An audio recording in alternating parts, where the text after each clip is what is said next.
ഹരേ കൃഷ്ണ. സർവം ശ്രീ രാധാകൃഷ്ണാർപ്പണമസ്തു. കഴിഞ്ഞ ദിവസം ഞാൻ ചിലരുടെ സംശയം ദൂരീകരിച്ചിരുന്നു. ഭഗവാനിലേക്ക് വന്നാൽ ഭഗവാൻ നമുക്ക് പ്രിയമുള്ളതെല്ലാം സ്വന്തമാക്കും. അതുകൊണ്ട് നമ്മുടെ മക്കൾ, നമ്മുടെ പ്രിയപ്പെട്ടവർ എല്ലാം നമ്മളിൽ നിന്ന് അകന്നു പോവുകയോ അവരെ നാം മനസ്സുകൊണ്ട് അകറ്റുകയോ ചെയ്യുകയില്ലേ എന്നൊക്കെയുള്ള പല പല സംശയങ്ങൾ, അതൊക്കെ ഒരു വരമ്പത്ത് നിൽക്കുന്ന അല്ലെങ്കിൽ ഒരു തീരത്ത് നിൽക്കുന്ന ഒരു കുട്ടിയുടെ സംശയം മാത്രമാണ്. അതിലേക്ക് ഇറങ്ങിക്കഴിയുമ്പോഴാണ് അതിന് ആഴമുണ്ടോ ആഴമില്ലയോ, അപകടമുണ്ടോ അപകടമില്ലയോ, സുരക്ഷിതമാണോ എന്നൊക്കെ നമുക്ക് മനസ്സിലാകുന്നത് ഇറങ്ങിത്തിരിക്കുമ്പോഴാണ്. ഇത് അതിൻ്റെ കരയിൽ നിന്നുകൊണ്ട് സംശയിക്കുന്ന സംശയങ്ങൾ മാത്രമാണ് എന്ന് ഞാൻ വളരെ വിശദമായി ഇന്നലെ പറഞ്ഞിരുന്നു. മറ്റ് ധാരാളം പേർ സംശയം ചോദിക്കുന്നതാണ്, ഭഗവാനിലേക്ക് വന്നാൽ എല്ലാറ്റിനോടും വിരക്തി വരില്ലേ, നമ്മുടെ ജീവിതത്തിനോടുള്ള ആസക്തി നഷ്ടപ്പെടില്ലേ എന്നെല്ലാവരും ചോദിക്കും.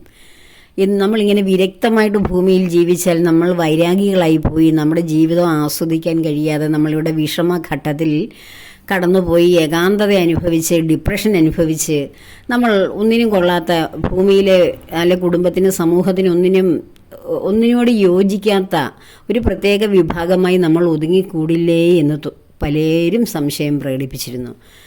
പക്ഷേ അത് നിങ്ങൾക്ക് ഒരു സംശയം മാത്രമാണ്. അതിൻ്റെ ശരിയായ കാര്യം അറിഞ്ഞാൽ ആ സംശയം മനസ്സിൽ നിന്നും മാറുക തന്നെ ചെയ്യും. നമ്മൾ ഭൗതിക ജീവിതത്തിൽ, അതായത് ഇന്ദ്രിയങ്ങളിലൂടെ കിട്ടുന്ന സുഖങ്ങൾ അനുഭവിച്ച് നമ്മുടെ ശരീരം ഒരു പരുവെത്തും. അത് അനുഭവിക്കാൻ കഴിയാത്ത ഒരവസ്ഥയിലേക്ക് ശരീരം പോകും വാർദ്ധക്യത്തിൽ വരുമ്പോൾ. അങ്ങനെ പോയി കഴിയുമ്പോൾ നമുക്ക് ഇന്ദ്രിയങ്ങളിൽ നിന്ന് കിട്ടുന്ന സുഖങ്ങളൊക്കെ നേരത്തെ അനുഭവിച്ചത് ഓർത്തിരിക്കാനേ കഴിയുകയുള്ളൂ.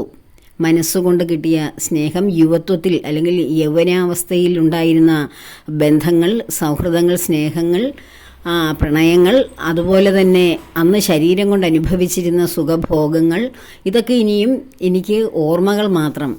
അല്ലെങ്കിൽ ടെലിവിഷനിലോ മറ്റ് ദൃശ്യമാധ്യമങ്ങളിലോ ഒക്കെ കാണുമ്പോൾ അത് കണ്ടിട്ട് ഞാനും ഇങ്ങനെയൊക്കെ ആയിരുന്നല്ലോ പണ്ട് എന്നൊക്കെ ഓർത്ത് വെറുതെ നമുക്ക് മനസ്സിന് വിഷമമുണ്ടാക്കി ഡിപ്രഷനിലേക്ക് പോകാം. അങ്ങനെയാണ് ഒരുപാട് പേർക്കും, ഇപ്പോൾ പ്രായമുള്ളവർക്കും ചെറുപ്പക്കാർക്കും ഒരു വയസ്സ് കഴിഞ്ഞാൽ ഡിപ്രഷൻ ബാധിക്കുന്നത് എന്തുകൊണ്ടാണ്? അവർക്ക് ഒന്നും ഇല്ല വേറെ ചെയ്യാൻ, ഒന്നും ചിന്തിക്കാനില്ല, അവർക്ക് ഒന്നിലും സന്തോഷം കണ്ടെത്താൻ കഴിയുന്നില്ല. ചുറ്റുപാടും ജീവിതം ഇങ്ങനെ വർണ്ണശബളമായി ഈ പ്രകൃതി ഇങ്ങനെ പൂത്തുലഞ്ഞ് നിന്നിട്ടും നമുക്കതിൽ നിന്നൊരു സന്തോഷം ആസ്വദിക്കാൻ കഴിയുന്നില്ല. കാരണം ഈ ഡിപ്രഷനിലേക്ക് വരുന്നവരെല്ലാം ഭൗതിക സുഖങ്ങളിൽ മുഴുകി ആകുമെന്നല്ല ആണ്. ഭൗതിക ഭോഗങ്ങളിൽ മാത്രം മുഴുകി ജീവിക്കുന്നവർക്ക് ശരീരം കൊണ്ട് അത് അനുഭവിക്കാൻ കഴിയാതെ വരുന്ന ഒരു സാഹചര്യമുണ്ട്. അവരുടെ മൈൻഡ് സെറ്റും അതിന് വ്യത്യസ്തമായി മാറും. കാരണം അത് നേരത്തെ കിട്ടിയതൊന്നും കിട്ടാതെ വരും, നേരത്തെ അനുഭവിക്കാൻ കഴിഞ്ഞതൊക്കെ അനുഭവിക്കാൻ കഴിയാതെ വരും, മനസ്സുകൊണ്ടും ശരീരം കൊണ്ടും. അപ്പോൾ അവർ ഒരു ഡിപ്രഷനിലേക്കോ ഒരു വൈരാഗ്യ അവസ്ഥയിലേക്കോ അല്ലെ നിരാശാബോധത്തിലേക്കോ ഏകാന്തത്തിലേക്കൊക്കെ അവർ താനെ വീണുപോകും. അങ്ങനെ വരുന്നവർക്കാണ് ഈ ശാരീരികവും മാനസികവുമായ പ്രശ്നങ്ങളെല്ലാം ഉണ്ടാകുന്നത്. കാരണം ശരീരം ഒരു പരിധി വരെയേ എല്ലാറ്റിനെയും സ്വീകരിക്കുകയുള്ളൂ. അതിനുശേഷം ഞാൻ എപ്പോഴും പറയുന്നതല്ലേ, മാറ്റങ്ങൾക്ക് വിധേയമാണ് പ്രകൃതിയും ശരീരവും, ഇവിടെ കാണുന്ന സർവ്വതും. അപ്പോൾ ഇന്നലത്തെ മാനസികാരോഗ്യം ഇന്നുണ്ടാവുകയില്ല, ഇന്നലത്തെ ശാരീരിക സൗഖ്യം ഇന്നുണ്ടാവുകയില്ല. അത് ദിനം പ്രതി മാറിക്കൊണ്ടിരിക്കും. ഓരോ വർഷവും കഴിയുമ്പോൾ നമ്മുടെ ഓരോ ജീവിതത്തിലെ ഓരോ വർഷങ്ങൾ, ഓരോ വയസ്സാണ്, ഓരോ വർഷമാണ് നഷ്ടപ്പെടുന്നത്. സത്യത്തിൽ ആ വർഷങ്ങളൊക്കെ നഷ്ടപ്പെടുമ്പോൾ നമ്മൾ ആഹ്ലാദിച്ച് ഓരോ കാര്യങ്ങളൊക്കെ ചെയ്ത് എല്ലാവരെയും വിളിച്ച് ഭക്ഷണവും അല്ലെങ്കിൽ വലിയ വിരുന്നൊരുക്കുന്നതിൻ്റെ മൗഢ്യത്തെക്കുറിച്ചൊന്ന് ആലോചിച്ച് നോക്കൂ. ഈ ചെയ്യുന്നവർ, ഇങ്ങനെ ആഹ്ലാദിക്കുന്നവരെല്ലാം എന്താണ് ചെയ്യുന്നത്? അവർ ജീവിതത്തെ അള്ളിപ്പിടിക്കുന്നവരാണ്, ജീവിതത്തിൽ നിന്നൊരിക്കലും നഷ്ടപ്പെടാതിരിക്കണമെന്ന് ആഗ്രഹിക്കുന്നവരാണ്. എന്നിട്ടും ഒരു വർഷം നഷ്ടപ്പെട്ടത്, 365 ദിവസം ഭൂമിയിലെ ജീവിതം നഷ്ടപ്പെട്ടതിനെ ചൊല്ലി നമ്മൾ ആഹ്ലാദിക്കും. സത്യത്തിൽ ആഹ്ലാദിക്കുമോ? ഭൗതിക ഭോഗങ്ങളിൽ മുഴുകുന്നവർ ജീവിതം നഷ്ടപ്പെടുന്നതിനെക്കുറിച്ച് ആഹ്ലാദിക്കേണ്ട കാര്യമുണ്ടോ? ഇല്ല. അങ്ങനെ ആഹ്ലാദം വരുന്നവരാരാണ്? ആർക്കാണ് ശരിക്കും ഭൂമിയിലെ ജീവിതം കടന്നു പോയാലും എനിക്കൊരു കുഴപ്പവുമില്ല, എനിക്കതിന് സന്തോഷമേ ഉള്ളൂ, എത്രയും വേഗം ഭഗവാന്റെ പരമപദത്തിലെത്താം എന്ന് ചിന്തിക്കുന്നവർ ഭഗവാനിലേക്ക് എത്തുവാൻ ആഗ്രഹിക്കുന്ന ഒരു യോഗ്യതുല്യമായ അവസ്ഥയുള്ളവർ മാത്രമേ ഉള്ളൂ. അല്ലാതെ സാധാരണ മനുഷ്യരതിൽ ആഹ്ലാദിക്കുകയല്ല ദുഃഖിക്കുകയാണ് സത്യത്തിൽ വേണ്ടത്. അല്ലെങ്കിൽ ഓരോ വർഷവും കഴിയും തോറും മറ്റുള്ളവർക്ക് നമുക്കൊരു പുണ്യപ്രവൃത്തിയെങ്കിലും വർദ്ധിപ്പിക്കുവാൻ വേണ്ടി ദാനധർമ്മങ്ങൾ ചെയ്യുകയും ഭഗവത് സേവ ചെയ്യുകയും ഒക്കെയാണ് നമ്മുടെ ജന്മനാളുകളിൽ നമ്മൾ ചെയ്യേണ്ടത്.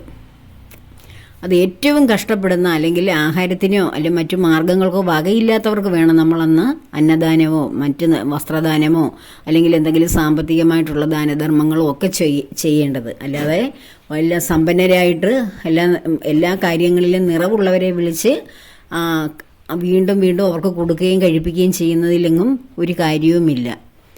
അപ്പോൾ പറഞ്ഞു വന്നത്, ഈ ഭൗതിക ജീവിതത്തിൽ ജീവിക്കുന്നവർക്ക് മാത്രമാണ് വിരക്തി അനുഭവപ്പെടുന്നത് എന്ന അടിവരയിട്ട് ഉറപ്പിക്കാൻ വേണ്ടിയാണ് ഞാൻ ഇത് സംസാരിക്കാൻ തുടങ്ങിയത്.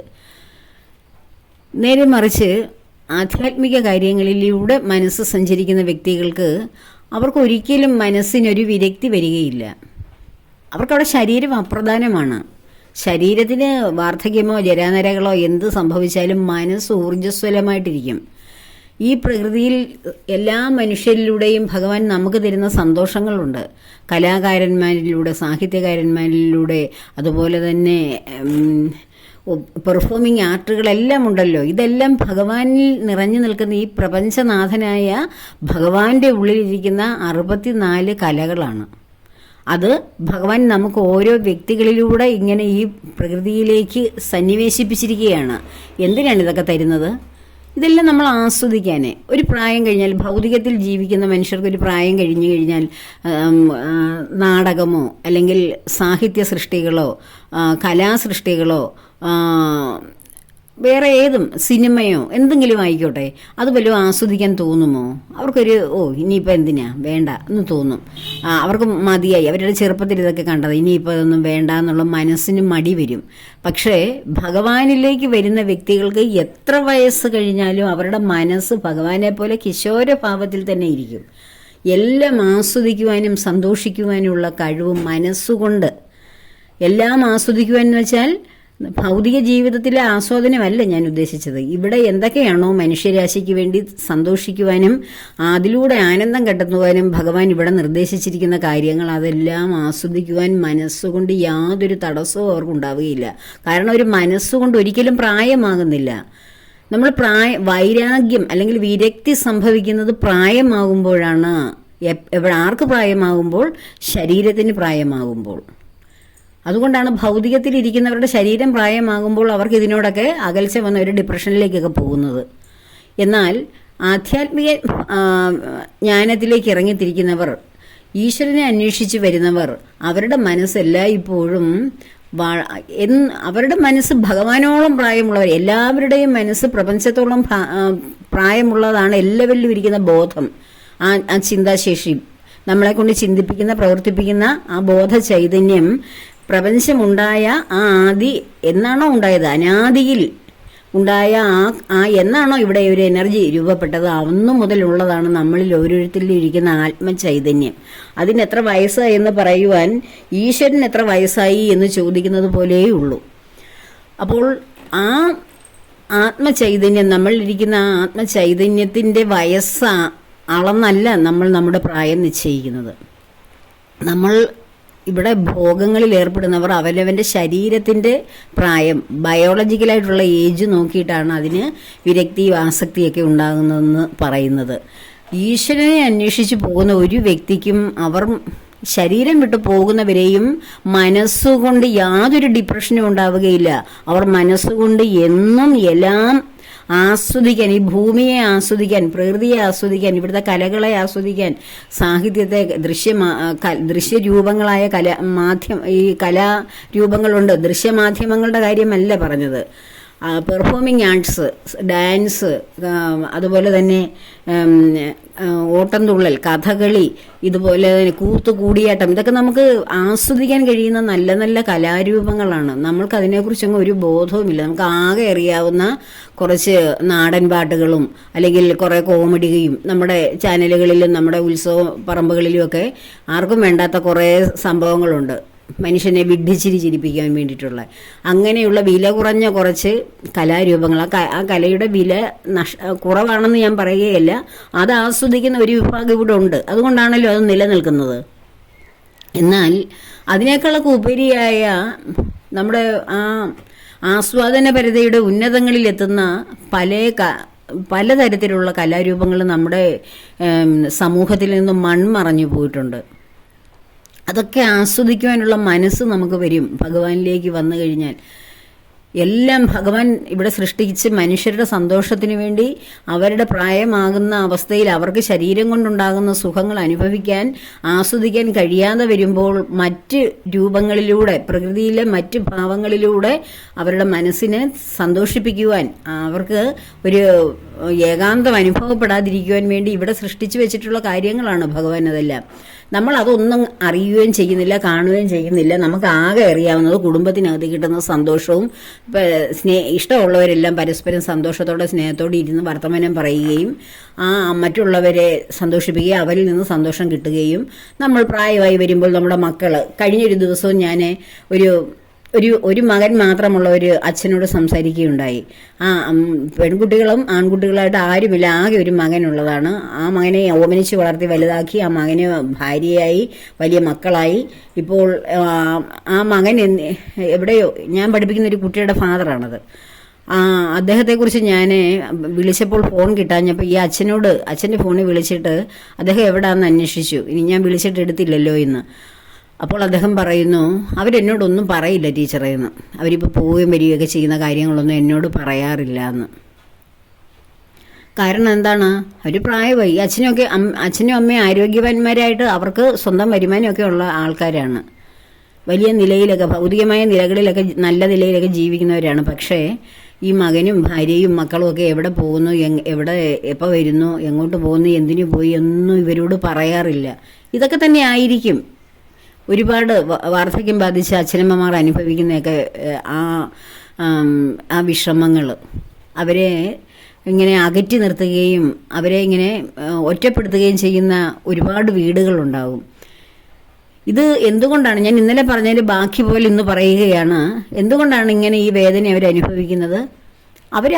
എൻ്റെതാണെന്നും പറഞ്ഞ് ചേർത്ത് വെച്ചിരുന്ന മക്കളെയോ അല്ലെങ്കിൽ അവരുമായിട്ട് ബന്ധപ്പെട്ട വ്യക്തികളെയോ അവരുടെ ജീവിതം വന്നപ്പോൾ ഇവരെ ത്യജിക്കുന്നു, അവനവന് വേണ്ടി ജീവിക്കുന്നു. അപ്പോൾ ഈ ത്യജിക്കപ്പെട്ട വ്യക്തികൾ എൻ്റെയാണ്, അല്ല ഞാൻ അവരെ കൊണ്ടു നടന്നതാണല്ലോ, എൻ്റെ എല്ലാം അവരിൽ തന്നെയാണല്ലോ ഞാൻ കണ്ടിരുന്നത് എന്നുള്ള വേദന കൊണ്ട് അവർ സ്വയം പ്രായമാകുന്ന കാലത്ത് എരിഞ്ഞടങ്ങുകയാണ് ചെയ്യുന്നത്.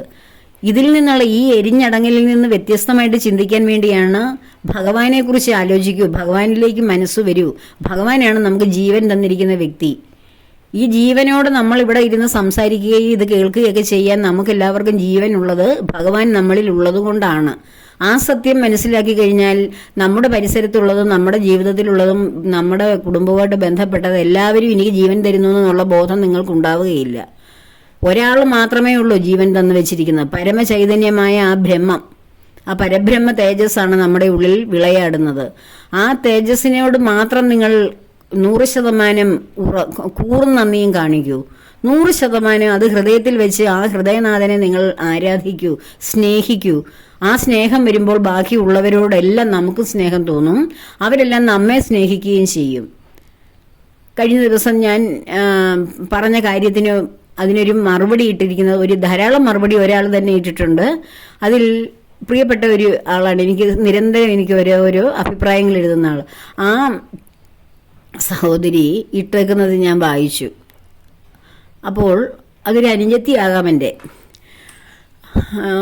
ഭഗവാൻ മനസ്സിൽ, ഭഗവാന്റെ സ്നേഹം കൊണ്ട് കുട്ടികളെ, നമ്മുടെ മക്കളുടെ മനസ്സ് നിറയിച്ചു കഴിഞ്ഞാൽ, ഭഗവാനാണ് പ്രിയപ്പെട്ടതെന്നുള്ള ഹൃദയത്തിൽ ആ കുഞ്ഞുങ്ങൾക്ക് ആ നിറവ് കൊടുത്തു കഴിഞ്ഞാൽ ആ കുഞ്ഞുങ്ങൾ നമ്മെ സ്നേഹിക്കുക തന്നെ ചെയ്യുമെന്ന് ആ സഹോദരി ഇങ്ങനെ ഇട്ടിട്ടുണ്ട്. സത്യമല്ലേ ഇത്? സത്യമല്ലേ? ഭഗവാനെ നിറയ്ക്കുന്ന മനസ്സിൽ, നമ്മുടെ മനസ്സിലും ഭഗവാൻ നിറയ്ക്കൂ, ഭഗവാന്റെ ആ സ്നേഹം നിറയ്ക്കൂ.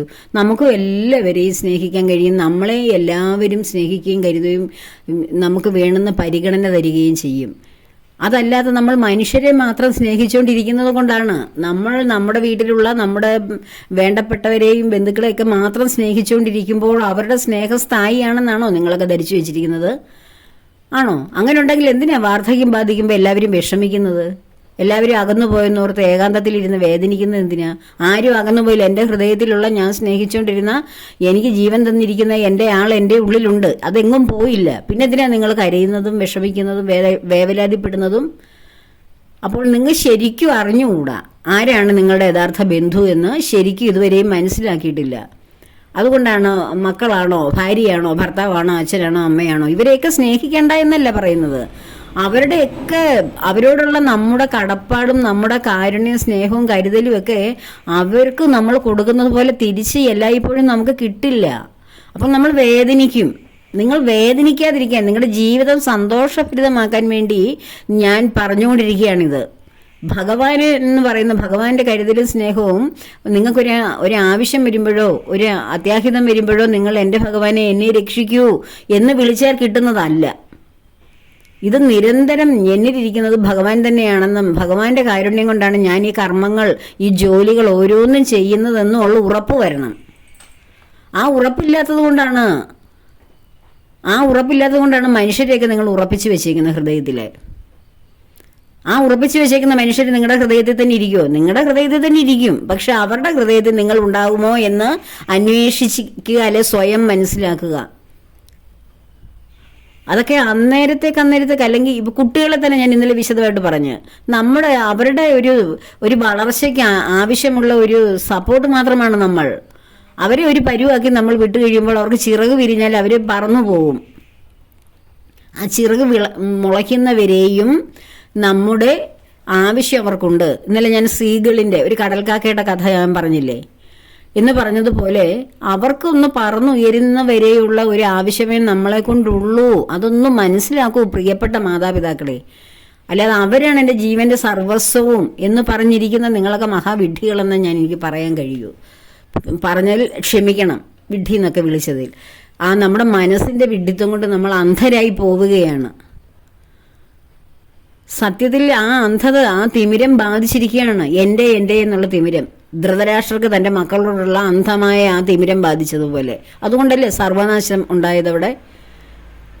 എവിടെ ഏതൊരു വ്യക്തിയും സ്വന്തം മക്കളുടെ തെറ്റുകളും കുറ്റങ്ങളും ഒക്കെ കണ്ടാലും അതിനെയെല്ലാം ന്യായീകരിച്ച് അത് മറ്റുള്ളവരുടെ തെറ്റുകൊണ്ടാണ് അതൊക്കെ സംഭവിക്കുന്നത്, എൻ്റെ മക്കളെല്ലാം നല്ല ക്രിസ്റ്റൽ ക്ലിയർ ആണ്, അവർക്ക് ഒരിക്കലും തെറ്റ് സംഭവിക്കില്ല, അവരെൻ്റെ മക്കളല്ലേ എന്നൊക്കെ നമ്മൾ ഉറപ്പിച്ച് നമ്മളുടെ കുഞ്ഞുങ്ങളുടെ തെറ്റ് കണ്ടാലും അത് വിമർശിക്കുന്നവരെ നമ്മൾ വിമർശിച്ച് ആട്ടി അകറ്റി നമ്മൾ അവർക്ക് സപ്പോർട്ട് ചെയ്യുന്ന ഏതൊരു മാതാപിതാക്കളുടെ കുഞ്ഞുങ്ങളും വഴിപിഴച്ചു പോവുക തന്നെ ചെയ്യും. കുഞ്ഞുങ്ങളെ വിമർശനാത്മകമായിട്ട് നമ്മൾ വ്യവച്ഛേദിക്കണം. നമ്മൾ ആവശ്യം പോലെ ഒരു ശകാരിക്കണം. തെറ്റ് കണ്ടാൽ ശിക്ഷിക്കേണ്ട പ്രായമാണ്, ശിക്ഷിക്കുക തന്നെ ചെയ്യണം. കർശനമായിട്ടുള്ള ആ നിർദ്ദേശങ്ങൾ കൊടുത്തു വേണം കുഞ്ഞുങ്ങളെ വളർത്തുന്നത്. അടി കൊടുത്ത് വളർത്തുന്ന അച്ഛനമ്മമാരെയും അടി കൊടുത്ത് വളർത്തുന്ന അധ്യാപകരെയുമാണ് കുഞ്ഞുങ്ങൾ വളരുമ്പോൾ സ്നേഹിക്കുന്നത്, അവരുടെ മനസ്സിലുള്ളത്. അല്ലാതെ അവരെ ഒരു ഒത്ത പോലെ അവർ പോകുന്ന വഴിക്കോട്ട് തന്നെ വിട്ട് അവർക്ക് വേണ്ടുന്നതെല്ലാം കൊടുത്ത് വളർത്തുന്ന അച്ഛനമ്മമാരോട് ഒരു സ്നേഹവും മക്കൾ വളരുമ്പോൾ കാണിക്കുകയില്ല. നിങ്ങളുടെ പരിസരം തന്നെ ശ്രദ്ധിക്കൂ. അവർക്ക് ചെറിയ പ്രായത്തിൽ ഒരു ചോദിക്കുന്നതും ചോദിക്കാത്തതും ആവശ്യമുള്ളതും ഇല്ലാത്തതും എല്ലാം വാങ്ങിക്കൊടുത്ത് അവരെ ആർഭാടമായിട്ട് വളർത്തുന്ന ഒരു മക്കളും ആ അച്ഛനും അമ്മയ്ക്കും തുണയാവുകയില്ല. അതേസമയം അവരുടെ ആവശ്യങ്ങൾ മാത്രം അറിഞ്ഞ് അവരുടെ തെറ്റുകൾക്ക് ശിക്ഷ കൊടുത്ത് ശാസന കൊടുത്ത് അവരെ നല്ല വഴിയിലേക്ക് നയിക്കാൻ വേണ്ടിയിട്ട് പ്രയത്നിക്കുന്ന ഏതൊരു അച്ഛനും അമ്മമാരും ആ കുഞ്ഞുങ്ങളുടെ സ്നേഹവും സന്തോഷവും എല്ലാ കാലത്തും അവർക്കുണ്ടാവും. അപ്പോൾ നമ്മളുടെ മനസ്സിലിരിക്കുന്ന ഇടുങ്ങിയ ചിന്താഗതി, അതായത് സ്വാർത്ഥത, ആ സ്വാർത്ഥത കൊണ്ടാണ് നമ്മൾ ഓരോരുത്തരും എല്ലാം എൻ്റെതാണെന്നും എൻ്റെതായിട്ടിരിക്കണം എന്നും ആർക്കും ഒന്നും വിട്ടുകൊടുക്കരുതെന്ന് പറഞ്ഞും ബഹളം വെച്ചും മനസ്സിനെ അത് പഠിപ്പിച്ചു വെച്ചിരിക്കുന്നതും ചെയ്യുന്നത്. പുതിയ വ്യക്തികൾ, മക്കളിലൂടെയൊക്കെ പുതിയ പുതിയ ആളുകൾ നമ്മുടെ വീടുകളിലേക്ക് വന്നു കഴിഞ്ഞാൽ, കുട്ടികൾ പുതുതായിട്ട് വന്നു കഴിഞ്ഞാൽ അവരെ ജീവിക്കാനാണ് നമ്മൾ അനുവദിക്കേണ്ടത്. അവരവരുടെ ചിറക് മുളച്ച്, അതുകൊണ്ടാണ് മറ്റൊരു പാർട്ട്ണറുമായിട്ട് ജീവിക്കാൻ ആരംഭിക്കുന്നത്. അവർ വലിയ വ്യക്തികളായി എന്ന് മനസ്സിലാക്കണം.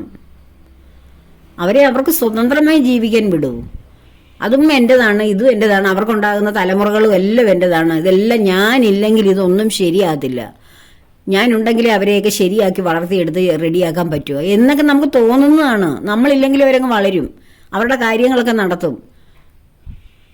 നമ്മുടെ മക്കളെയൊക്കെ നമ്മൾ തന്നെ നമുക്ക് വളർത്താൻ ഇഷ്ടം പോലെ ആൾക്കാരുണ്ടായിരുന്നോ? നമ്മൾ തന്നെ കഷ്ടപ്പെട്ട് വളർത്തിയ അനേകം പേര്. ഞാൻ എൻ്റെ മക്കളെയൊക്കെ ഞാൻ തന്നെ കഷ്ടപ്പെട്ട് വളർത്തി, എനിക്ക് എല്ലാവരും ഉണ്ടായിട്ടും. എന്നെപ്പോലെ എന്തുമാത്രം അമ്മമാർ കാണും. ഒരു കുഞ്ഞിനെ എവിടെയെങ്കിലും ഇരുത്താനോ അല്ലെങ്കിൽ വേറെ എവിടെയെങ്കിലും നിർത്തിയിട്ട് അവനവൻ്റെ കാര്യം നോക്കാൻ പറ്റാത്ത ഒത്തിരി സാഹചര്യമുള്ളവരുണ്ടാവും. അതുകൊണ്ടാണ് ഇപ്പം ഡേ കെയർ സെൻ്ററുകളും പ്ലേ സ്കൂളുകളും എല്ലാം ഇഷ്ടം പോലെ പൊട്ടിമുളയ്ക്കുന്നത്. അപ്പോൾ പക്ഷെ എൻ്റെ ഒരു ഇതെന്ന് വെച്ചാൽ ഞാൻ എവിടെയും ബാധ്യതയായിട്ട് ഒന്നും ഏൽപ്പിക്കത്തില്ല. എന്നെയും ആർക്കും ബാധ്യതയാകാൻ ഞാൻ സമ്മതിക്കുകയില്ല. എൻ്റെ കുഞ്ഞുങ്ങളെയും ഞാൻ അങ്ങനെ തന്നെയാണ്. ആർക്കും എവിടെയെങ്കിലും കൊണ്ട് തൊട്ടടുത്ത വീട്ടിലോ ബന്ധു വീടുകളിലോ കൊണ്ട് നിർത്തിയാൽ അവർക്ക് ഒരു ബാധ്യതയാകില്ല. അവനെ നോക്കില്ലല്ലോ, അവരെ നോക്കുന്നത് അത് ഞാൻ ഒരിക്കലും സമ്മതിച്ചിട്ടില്ല. എനിക്ക് കുഞ്ഞുങ്ങളെ ദൈവം തന്നിട്ടുണ്ടെങ്കിൽ അതിൻ്റെ പൂർണ്ണ ബാധ്യത, ഉത്തരവാദിത്തം എൻ്റെ തന്നെയാണെന്ന് ഞാൻ ചിന്തിച്ചിട്ടുള്ളത്. അല്ലാതെ ഒരു ദിവസത്തേക്ക് പോലും എവിടെയും കൊണ്ടുവച്ചിട്ട് ഞാൻ എൻ്റെ കാര്യത്തിന് അല്ലെങ്കിൽ എൻ്റെ ജോലിക്കോ ഞാൻ പോയിട്ടില്ല. അപ്പോൾ അങ്ങനെ നമ്മൾ കുഞ്ഞുങ്ങൾക്ക് വേണ്ടിയിട്ട് ജീവിതം സമർപ്പിച്ചാലും ഈ കുഞ്ഞുങ്ങൾ ഇനി എന്നെ രക്ഷിക്കും, അല്ലെങ്കിൽ ഇവർ തന്നെയാണ് എൻ്റെ ജീവന്റെ അവസാനത്തെ അവകാശി, എല്ലാം എൻ്റെ ജീവനും സ്വത്തും എല്ലാം ഇവർക്കാണ് എന്ന് കരുതേണ്ട കാര്യമില്ല. ഇതൊക്കെ ഭഗവാനാണ് എനിക്ക് കുഞ്ഞുങ്ങളെ തന്നതും കുടുംബം തന്നതും ജീവിക്കാനുള്ള സാഹചര്യങ്ങളും സന്തോഷങ്ങളും തന്നതും ഭഗവാനാണ്. ആ ഭഗവാൻ തന്ന ഭഗവാനോടല്ലേ നമ്മൾ കടപ്പെടേണ്ടത്? പൂർണ്ണമായിട്ടും ആലോചിച്ച് നോക്കൂ, അപ്പോൾ നമുക്കത് മനസ്സിലാകും. ഭഗവാൻ മാത്രമാണ് നമ്മുടെ ഹൃദയത്തിൻ്റെയും നമ്മുടെ ജീവിതത്തിൻ്റെയും ഉടമ. അവിടേക്ക് അതിലും പ്രിയപ്പെട്ടവരായിട്ട് ആരെയെങ്കിലും പിടിച്ചു വെച്ച് കഴിഞ്ഞാലാണ് നമുക്ക് ഈ ദുഃഖവും ദുരിതവും ഉണ്ടാകുന്നതും ജീവിതത്തിൽ വിരക്തി എന്ന അവസ്ഥയുണ്ടാകുകയും ചെയ്യുന്നത്. സത്യത്തിൽ വിരക്തി വരുന്നത് ഭക്തർക്കല്ല, വിഭക്തർക്കാണ്. ഭക്തിയില്ലാതെ നടക്കുന്നവർക്കാണ് വിരക്തി ഉണ്ടാകുന്നത്. കാരണം അവർ ഭൗതികത്തിൽ ജീവിച്ചിരിക്കുമ്പോൾ അവരതുവരെയും കഴിഞ്ഞിരുന്ന കാര്യങ്ങളൊക്കെ ആസ്വദിക്കാൻ പറ്റാതെ വരുമ്പോൾ സ്വയം വിരക്തിയിലേക്ക് പോകും. ഒറ്റയ്ക്കൊക്കെയാണ് വാർദ്ധക്യത്തിൽ രണ്ടുപേരും ഒന്നിച്ച് ജീവിച്ചവർ ഒറ്റയായി പോയി കഴിഞ്ഞാൽ പെട്ടെന്ന് ഒരു ഡിപ്രഷനിലേക്കൊക്കെ പോകും. മിണ്ടി പറഞ്ഞും സംസാരിച്ചുമൊക്കെ ഇരുന്നതിൽ ഒരാളങ്ങ് നഷ്ടപ്പെട്ടാൽ. കാരണം അവർക്ക് വേറെ എങ്ങും മനസ്സിനൊരു പിടിയില്ല.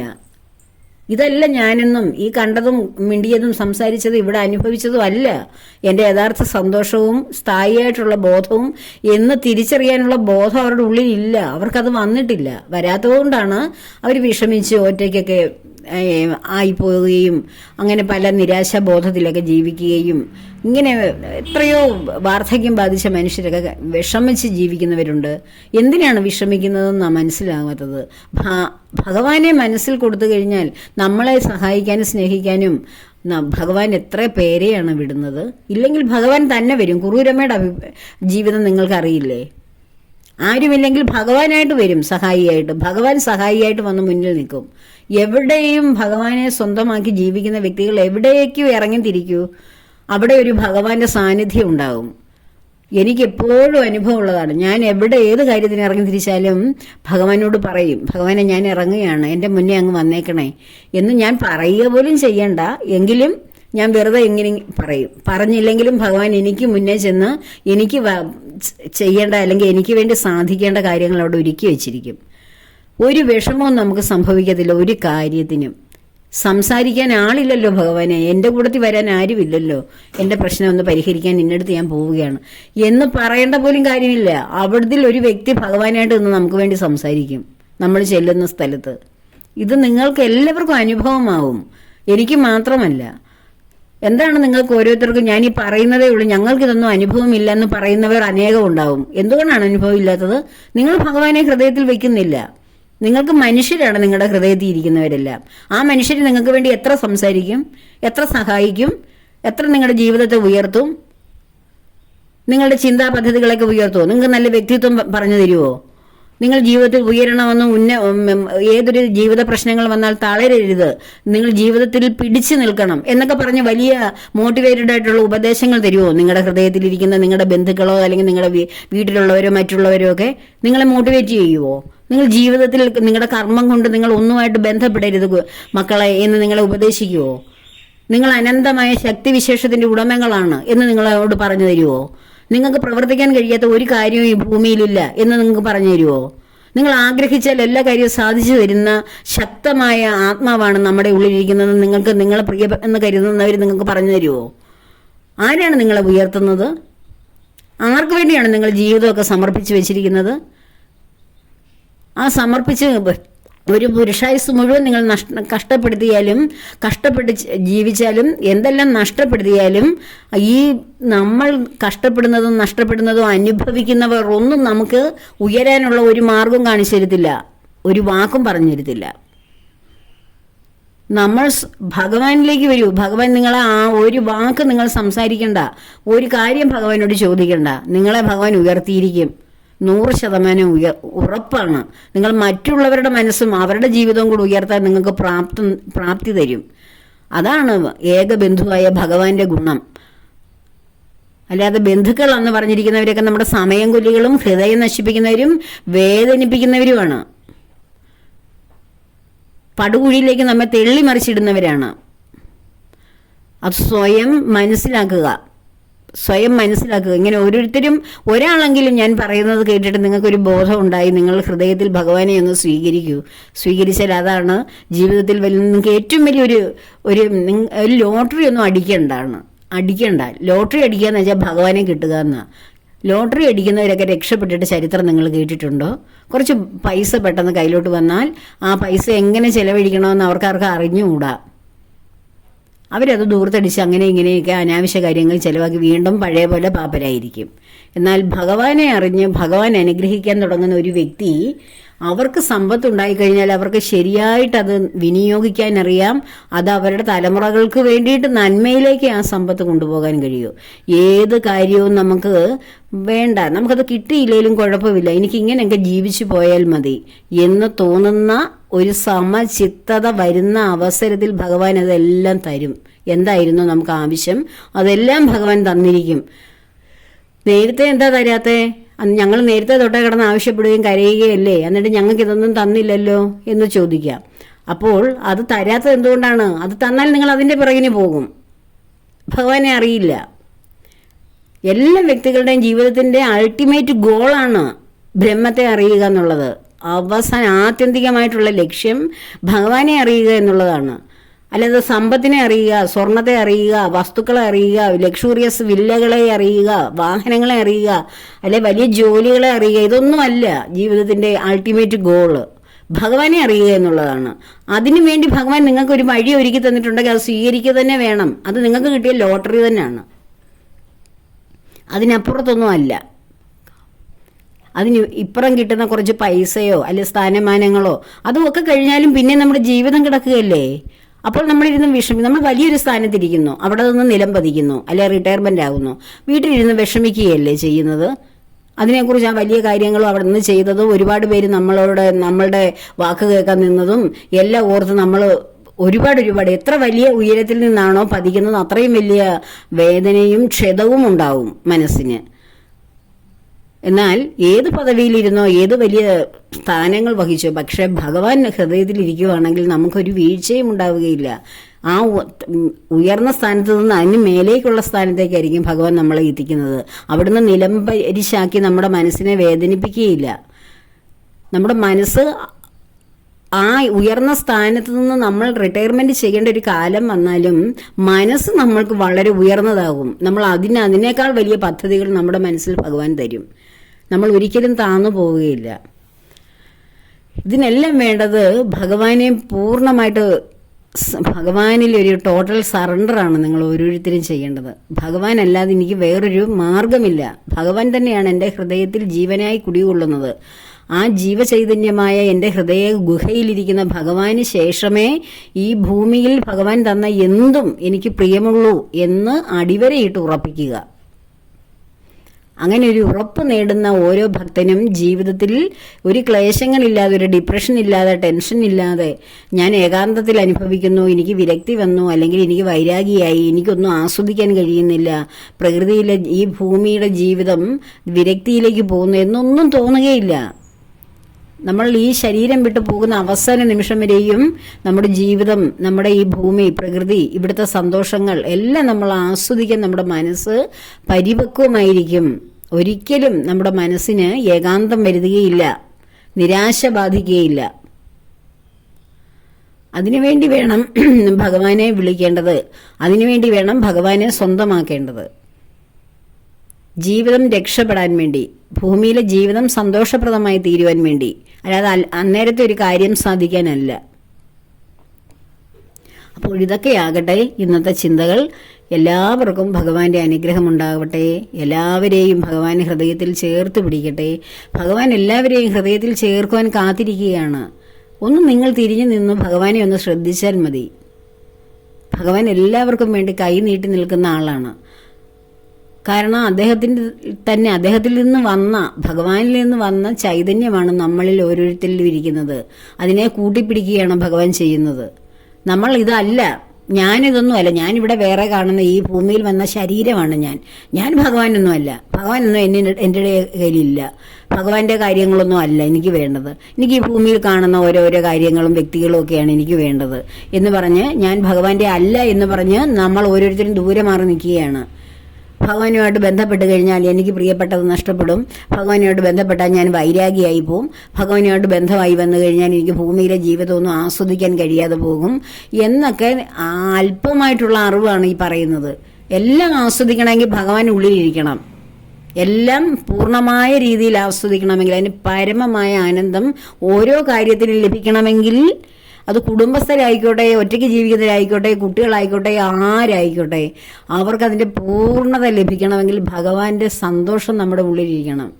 ഭഗവാന്റെ സന്തോഷം നമ്മുടെ ഉള്ളിലിരുന്ന് നമ്മൾ എല്ലാം ഇപ്പോഴും ഓൾവേസ് ഹാപ്പിയാണ്. ആ ഹാപ്പിനെസ് ഉണ്ടെങ്കിൽ നമ്മൾ ചെയ്യുന്ന കർമ്മങ്ങളിലെല്ലാം പൂർണ്ണമായ സന്തോഷം കിട്ടില്ലേ? സന്തോഷമില്ലാതെ ചെയ്യുന്ന ഏതെങ്കിലും ജോലികൾക്ക് നമുക്കൊരു പൂർണ്ണത കിട്ടുമോ? നമ്മളൊരു വെറുതെ ചെയ്യല്ലേ ഇതെല്ലാം. എല്ലാം വെറുതെ അവിടെ ചെയ്യുന്നു, അല്ലെ മറ്റൊരാൾക്ക് വേണ്ടി നമ്മൾ സപ്പോർട്ട് ചെയ്ത് കൊടുക്കുന്നു, നമ്മൾ വെറുതെ അത് ചെയ്യുന്നു എന്നേ ഉള്ളൂ. ആസ്വദിക്കാൻ പറ്റുമോ? എല്ലാ കാര്യങ്ങളും ഒന്ന് ആലോചിച്ച് നോക്കൂ. നമുക്കൊരു സന്തോഷമില്ലെങ്കിൽ ഏതെങ്കിലും കാര്യം നമുക്ക് ആസ്വദിച്ച് ചെയ്യാൻ പറ്റുമോ? ആസ്വദിക്കുമ്പോഴേ അത് ഹൃദയത്തിൽ അതിൻ്റെ ആനന്ദം ഉണ്ടാവുകയുള്ളൂ. ഭഗവാൻ ഹൃദയത്തിൽ നിറഞ്ഞു നിന്ന് ഭഗവാന്റെ സന്തോഷവും സ്നേഹവും നമ്മളിൽ നിറയുമ്പോൾ നാം ഏത് കർമ്മം ചെയ്താലും, ഏത് കർമ്മം, ഈ ഭൂമിയിൽ ഏറ്റവും ഇഷ്ട കർമ്മം ചെയ്താലും അതിൽ പൂർണ്ണത കിട്ടും. എല്ലാം അതിൽ ഉൾപ്പെടുന്നുണ്ട്. ഞാൻ ഈ പറയുന്നതിനകത്തിൽ ഏറ്റവും സന്തോഷവും അതിന് പൂർണ്ണമായ ആനന്ദവും ലഭിക്കണമെങ്കിൽ ഭഗവാന്റെ സ്നേഹവും സന്തോഷവും നമ്മുടെ ഹൃദയത്തിലിരിക്കണം. അപ്പോൾ അത്രയും ശ്രേഷ്ഠമാണ് ഭഗവാന്റെ സ്നേഹമെന്ന് പറയുന്നത്. ഈ ഭൂമിയിൽ കിട്ടുന്ന എല്ലാ ആനന്ദവും അനുഭവിക്കാൻ ഭഗവാന്റെ ആനന്ദം നമ്മുടെ ഉള്ളിൽ നിറയ്ക്കണം എന്ന് ഞാൻ വീണ്ടും പറയുകയാണ്. ഇതിനുപരി എങ്ങനെ പറഞ്ഞു തരണമെന്ന് എനിക്ക് അറിഞ്ഞുകൂടാ. അപ്പോൾ എല്ലാവർക്കും അതിന് കഴിയട്ടെ. എല്ലാവരെയും ഭഗവാൻ അനുഗ്രഹിക്കട്ടെ. എല്ലാവരുടെയും ആഗ്രഹങ്ങളും ഭൂമിയിലെ ജീവിതവും സന്തോഷപ്രദമാകുവാൻ ഭഗവാൻ എല്ലാവരോടൊപ്പം ഉണ്ടാകട്ടെ. സർവവും ഭഗവാന്റെ പത്മപാദങ്ങളിൽ സമർപ്പിക്കുന്നു. ലോകാ സമസ്ത സുഖിനോ ഭവന്തു.